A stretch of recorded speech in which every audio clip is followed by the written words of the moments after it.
OK. Québécois, Canadiennes, on est à la partie 7, Autochtones, Native, soyez les bienvenus. Partie numéro 7. Qu'est-ce que la souveraineté? Un humain est devenu souverain. C'est sa souveraineté individuelle avant quoi que ce soit. Pour après pouvoir déclencher une souveraineté par le peuple qui choisit de s'adhérer ou pas. On n'a pas le choix au Québec, on n'a pas le choix au Canada, et c'est les terres autochtones qui sont bénéficiaires, donc on n'a pas le choix de s'adhérer avec les Autochtones. Sinon, légalement parlant, nous ne sommes qu'une fiction, une compagnie à numéros, mais qui vole les citoyens, qui vole les humains, le peuple, qui sont pas humains, qui sont personnalités juridiques, qui vont devenir des personnalités numériques, si vous voulez. Il faut intervenir. Donc, parlons de souveraineté. Le droit des peuples à choisir leur destin. Selon les principes sacrés de l'Organisation de la Nations Unies, chaque peuple porte en lui le droit inébranlable de tracer sa propre voie. Ce droit appelé autodétermination signifie que nul ne peut imposer à une communauté humaine un destin qu'elle n'a pas choisi. C'est la loi. Pourquoi je vous en parle? Parce que vous devez comprendre que veut dire la souveraineté. C'est pas « Yeah, c'est ma terre, je plante mon drapeau, je suis chez nous! » C'est pas juste ça. Il faut comprendre. Là, je partage la connaissance. Je vous demande pas de vous fier à moi, je suis pas un avocat.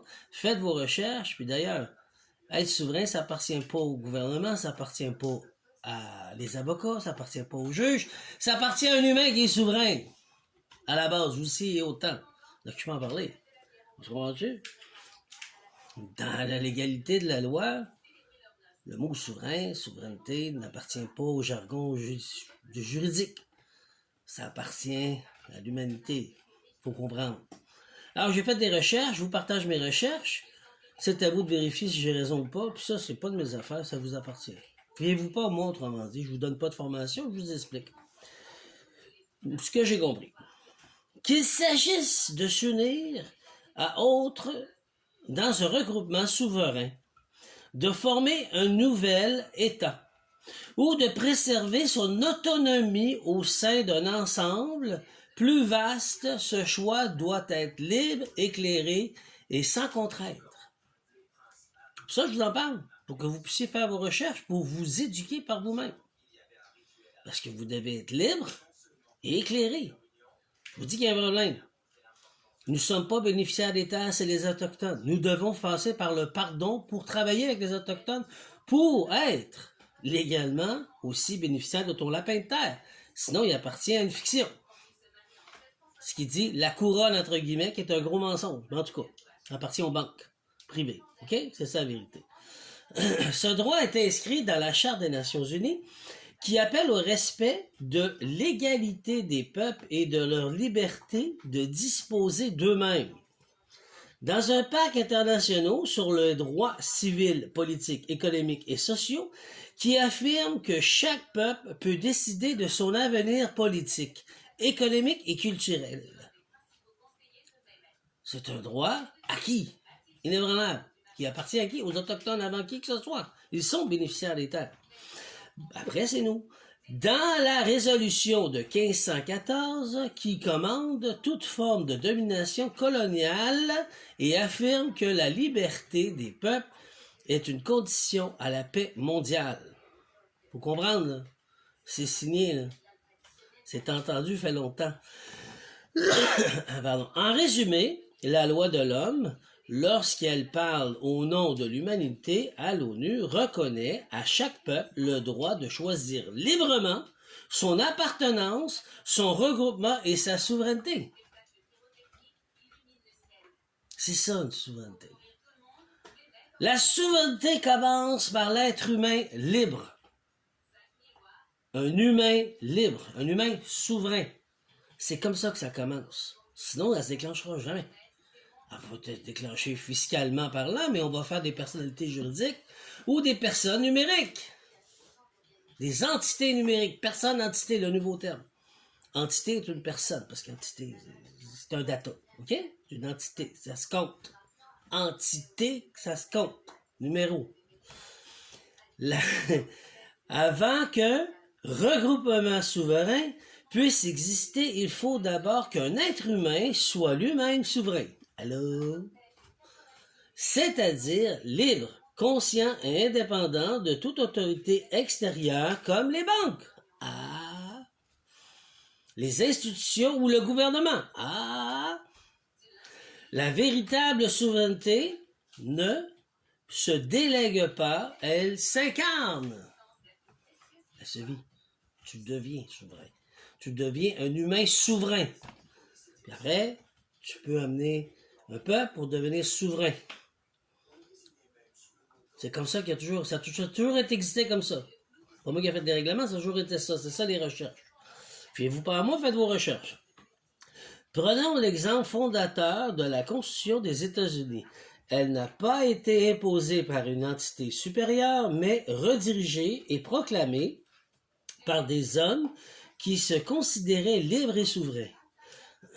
Ce sont 4 individus reconnus comme tels qui ont posé les bases d'un nouveau pacte social, affirmant que leur droit de créer un ordre politique fondé sur la liberté et autodétermination. Ainsi, la création d'un regroupement souverain repose d'abord sur la reconnaissance de la souveraineté individuelle. Ce n'est qu'à partir de cette base que peut naître une communauté libre, unie par choix et non par contrainte. C'est ça, la souveraineté. La première chose que vous devez faire, c'est devenir souverain, libre, humain, par vous-même. Niveau 6 de l'école de la force de la grande prêtresse. Deuxième chose, pour pouvoir intervenir et aider à créer une souveraineté, pour ceux qui veulent administrer, mais vous devez être ce que je viens de dire, et après, on crée une souveraineté, on enclenche une souveraineté. Mais avec qui? Les propriétaires qui sont bénéficiaires des terres. Pas sans eux. Sinon, vous allez avoir des entités fictives. Encore, à numéro. Puis il faut qu'ils adhèrent. C'est comme si on collectionne des capsules de Coca-Cola ou des bouchons de soda, puis on met un numéro de 1 à 1 million, puis ça, c'est tous les gens qui font partie de la souveraineté. C'est exactement comme ça qu'ils peuvent faire seulement juste le Québec pour devenir souverain.